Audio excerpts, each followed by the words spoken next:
Hey people, how's it going? Welcome to another video. Welcome to part 2 of my top 50 albums of all time. Last week we did part 1, which was albums 50 to 41, and this being part 2, we're going to do 40 to 31. So if you haven't checked out part 1, please go watch that before you come back to this one. But if you have and you're eager for part 2, I reckon we just get straight into it. Like I said at the start of the other one, let us know down below what your top 10s are of all time if you've got them off the top of your head. And yeah, without further ado, I reckon we get straight into it with indeed number 40. So number 40 is Trivium's Shogun. This album, I remember loving this album. It was on my iPod ages ago. I have the CD. I got the CD for my birthday ages ago, and I just remember thrashing this album like through an entire summer of I think it was like maybe 2010, 2011, which is slightly after this album came out. This album came out I think in 2008. Yeah, it says so right there. I just think it's great from start to finish, minus one or two tracks, obviously. I can never say it. Kurosei Gourmet. The first song is awesome, great fun. I think it's so cool. I love how the little guitar figure intro thing references the whole title, the melody for the title track, Shogun. I think that's great. Torn Between Skylar and Charybdis, how do you say that? That's a great song too. I love the little pedal tone intro on that. That's so good as well. Down From the Sky, which was the first Trivium song I ever heard, thanks to the Metal Bar, I'm pretty sure. That is a fantastic song. That chorus is great. At first, when I first heard that, I thought there was keyboards in that song, but no, it's all done on guitar. Into the Mouth of Hell, We March. Throes of Perdition, Insurrection. It's just a fantastic album from start to finish. The artwork of this one is absolutely fantastic as well. Just look at that. What is that? They don't get that from typical metal albums. What is this on here? The Calamity is probably the one that I skip the most just because it's that little bit slower, but it's still good. I do quite like it. He Who Spoiled the Furious is fun. Of Prometheus and the Crucifix. These song titles, just in themselves, it's great fun. It's metalcore at its finest. It's easily top tier Trivium. They haven't done... Sin in the Sentence came close to being just as good, but that one just falls short. But yeah, that's that. Number 40 is Shogun from Trivium. Number 39 is a CD that I bought. It was my first Discogs purchase. I was trialing it out to see if it would actually provide, and it did. Number 39 is The Life and Times, get that glare off, The Life and Times of Scrooge McDuck, I believe it's called. The Life and Times of Scrooge. This is a 100% more or less orchestral album. This is done by the man Thomas Holopainen. This is by the founder and keyboard player of Nightwish. During 2014, this is 2014, he took a sidestep from Nightwish just for a little minute and decided to completely compose the score for his favorite childhood book story thing, which is the comic book of Scrooge McDuck going through life. And I remember when I first heard the single off this album, which is A Lifetime of Adventure, I was getting really heavily into symphonic metal with the whole orchestral thing surrounding metal. It was honestly captivating me. And so to come out with the guy who was writing all the orchestras for my favorite symphonic metal band, to have him come out and do a purely symphonic orchestral album, without any metal behind it, was just amazing. It really wanted me to learn how to be a composer like that, and really drew me to want to learn how to incorporate orchestras into metal. I think I did okay, but I'm nowhere near compared to what Thomas Holopainen can do. But yeah, this album is actually beautiful. I listen to it quite regularly when I'm not in the mood for metal. Glasgow 1877 is beautiful. Into the West is great. Jewel and Cloudscapes, honestly, the first three are just back-to-back bangers, I think. Dreamtime is okay, it's a bit slower. Cold Heart of the Klondike, that's cool. That's got lots of percussion in it, it's great. The Last Sled, that song's beautiful too. That's a bit like A Lifetime of Adventure. It's like a proper song. Goodbye Papa, very sad. To Be Rich, very sad.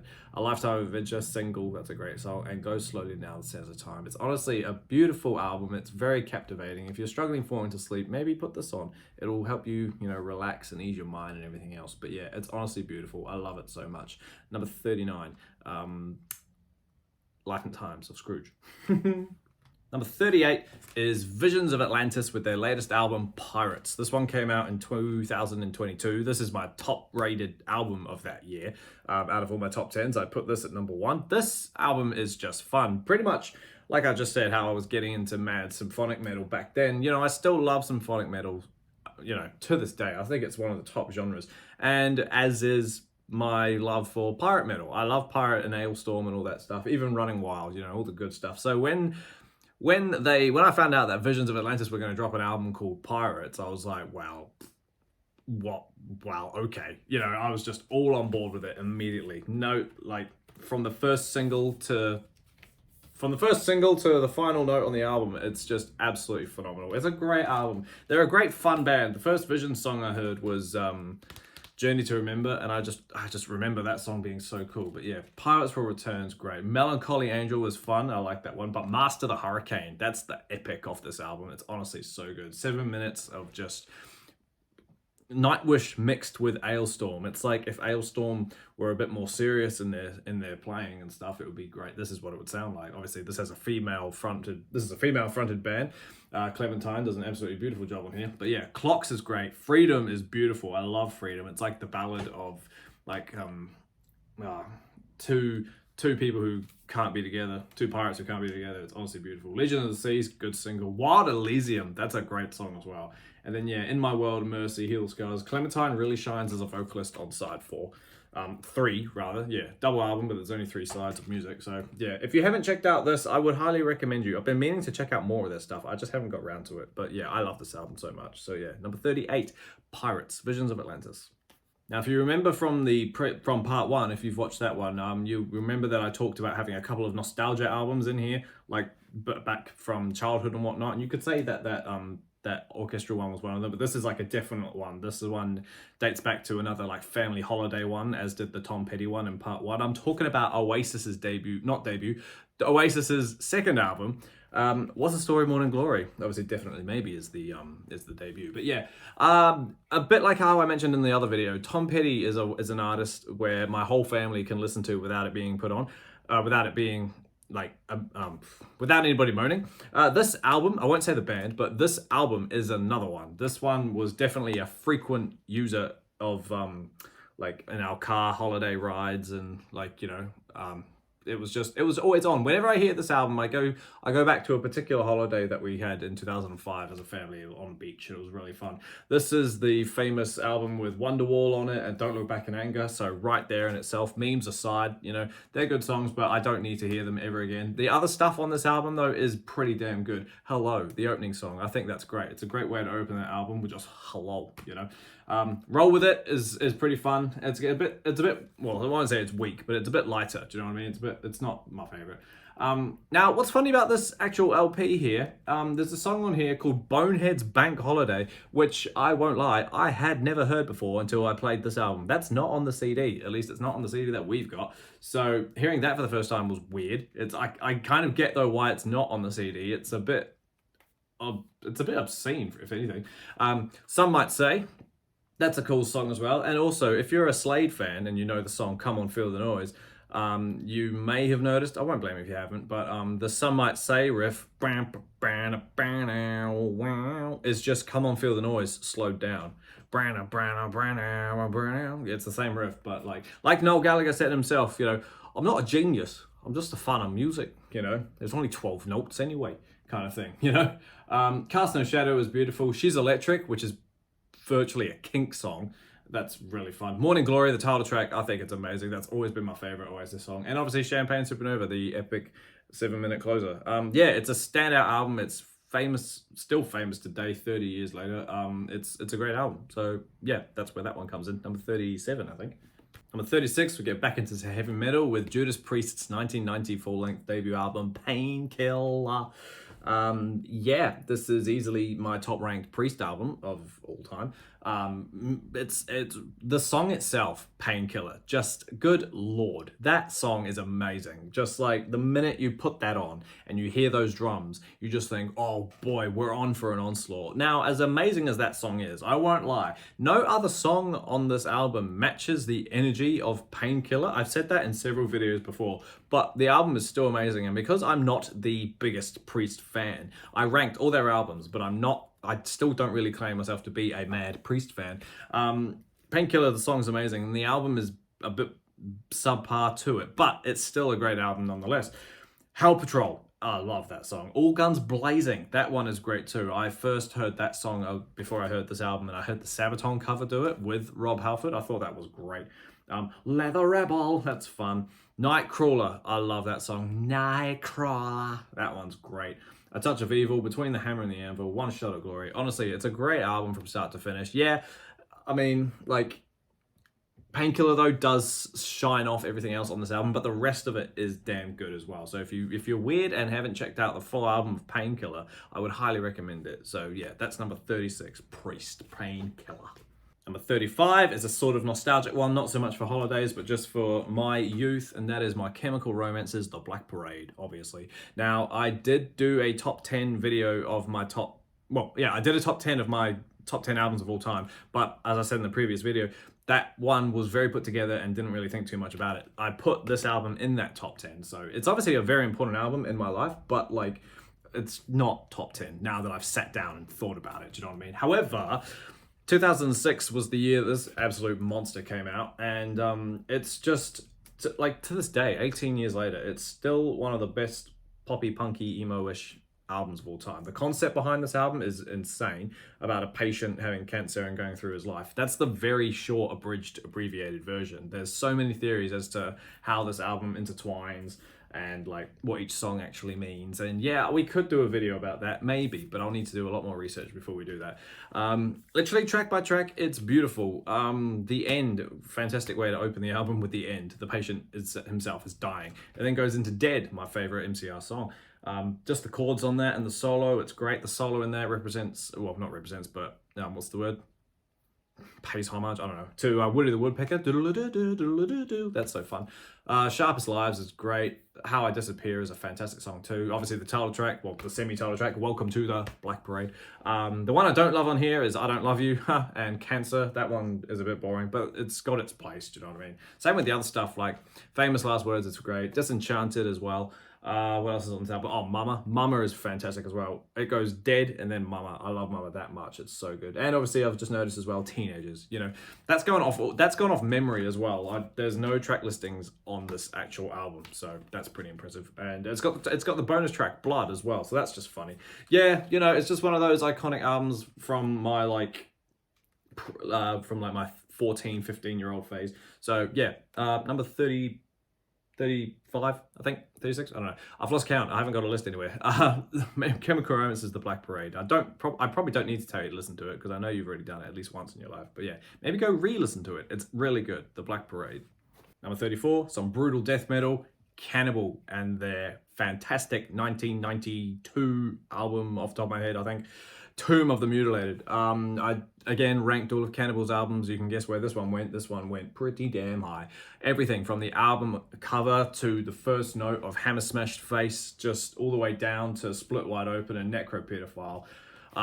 This album is just great fun. It really, at the time, it was Cannibal's best. Well, in my opinion, it is. But like, you can tell that like Eaten Back to Life was a very thrashy album. Butchered at Birth was a good album, but the production really suffered on that one. And then you get this album where it just really just comes out of nowhere and it's just like, holy damn. Chris Barnes sounds amazing on it.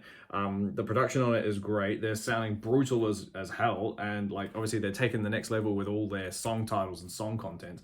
I Come Blood, Addicted to Vaginal Skin, that one's great. Entrails Ripped, I'm not going to say that whole one. Post-Mortal Ejaculation and Beyond the Cemetery. It's like this, I think I read somewhere, and I think I talked about it in my Cannibal ranking, that like side 2, or like the last 3 songs, you could say are sort of concepty and they sort of flow together. Like Entrails Ripped and then Post-Mortal after she's dead, and then Beyond the Cemetery going hardcore on that. That's a really brief description about it, but yeah, if you're a metal fan, and I probably, again, don't need to say go listen to Tomb of the Mutilated, but if you're new to metal and you want to get into something a bit heavier, check out these guys, although be aware it might change you. So yeah, that's number 34, Cannibal Corpse, Tomb of the Mutilated.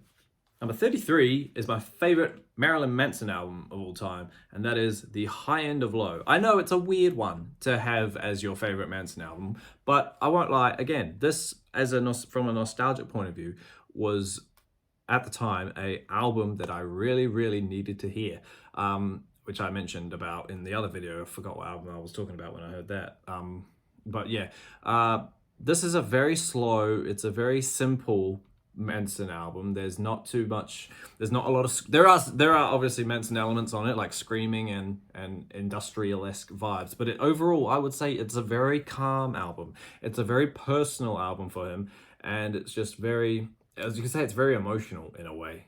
It's a bit woe is me, but but that's Manson for you. And like I say, at the time I went through my first phase of not enjoying everything every day, and this album just kept me going through it, as depressed as a little 16, 15-year-old can be. Oh, no, I was a bit older than that. I was like 17, 18, I think. So yeah, Devour, great opener. Leave a Scar, was it a single? I don't know, it should be. Oh yeah, and Leave a Scar, yeah. Four Rusted Horses, I fell in love with that straight away. I'm a goddamn motherfucking, that's great. Blank or White, Running to the Edge of the Earth, or World rather. I Want to Kill You Like They Do in the Movies. It's a 10-minute song. It probably doesn't need to be 10 mintes, but it's honestly fun. I love that too. Wow is probably the stupidest song on here. Wow, wow, wow, wow, wow. It's just, it feels very, it's almost, that sounds like it's a bit AI Manson. Yeah. Unkillable Monster, I love. We're From America. Lyrics in that are quite funny. Into the Fire, 15. It's just a great album.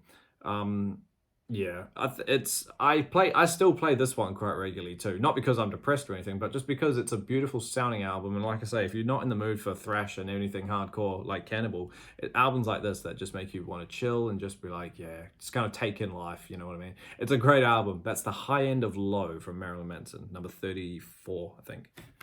Speaking of thrash, number 32 is Slayer's debut album, Show No Mercy. I haven't listened to so much Slayer. I own the first 3 albums and nothing else. So that's probably why Show No Mercy is up here as opposed to maybe Seasons of the Abyss or what's the other one? What's the other one?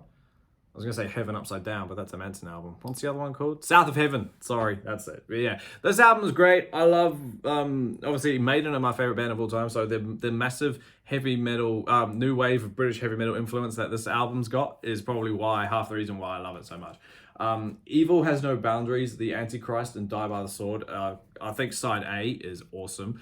Just think, because you get all these really thrashy riffs, and then out of nowhere, it just sort of changes it up and goes real groovy, and it's just like, that's awesome. I think it's the Antichrist that does that, doing and it's just like, oh, that's catchy. I really love that. But yeah, Fight Till Death, Metal Storm, The Slayer, Black Magic, Tormentor, The Final Command, though, that's easily a great song. Chronics, and obviously the title track, Show No Mercy. It's a fantastic album. If you've only listened to Rain and Blood and all the other big stuff, you should go back in time and check out the debut. It's not as well, I'll say it's not as satanic. It's quite satanic. Don't be fooled by the glam look that they've got going on, but it's a damn fun album, and it's easily one of my top. I haven't ranked Slayer, so I don't know how high it would get, but this is easily one of my top rated Slayer albums. People always look at me funny when I say that, but yeah, I just love this debut so much. It's so cool. 40 years and it still sounds great. So yeah, that's number 32, Show No Mercy.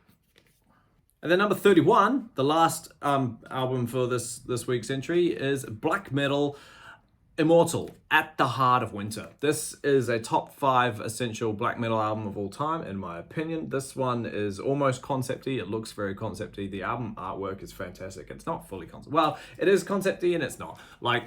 If power metal and black metal had a baby, you would get Immortal. They have fantastic production. They sound like a black metal band in terms of vocals and trem picks and, dissonant solos and whatnot. But then the lyrics and stuff that they sing about is everything anti-black metal, which is like, you know, it's all about, especially this album in particular, it's about a fantasy cold land called Blashrick, I think is how you say it. And it's just absolutely awesome. I love this one so much. Withstand the Fall of Time is an absolutely fantastic song. I love that, again, that catchy riff where it's like, dun, dun, dun, blah, blah, blah, blah. That's what stands them out to me from other black metal bands. It's just awesome. Solar Fall, the Tragedies blows at the horizon. Honestly, these title tracks as well, a bit like the Shogun album, these ones are just great, where dark and light don't differ. That's great. At the Heart of Winter. It's 6 songs, but it's absolutely amazing. If you're into black metal and you haven't heard the Immortal albums, please go listen to them. But I would highly recommend At the Heart of Winter. It's a top tier black metal album ever. So yeah, that's number 31, At the Heart of Winter. Cool as team. Thank you for hanging out with me while I sit here and take you through part 2 of my top 50 albums of all time. Come back next week and we will delve into part 3, which will be 30 to 21. So yeah, I'm excited for that, get into the higher numbers. So yeah, like I said at the start, let me know down below your top 10, and I'm excited. If I'm unfamiliar with them, I will definitely check them out. So keep an eye out for part 3 whenever it turns up. But until that happens, everybody, stay inside, stay safe, jam some albums, and I will see you all in the next week's video. See you later.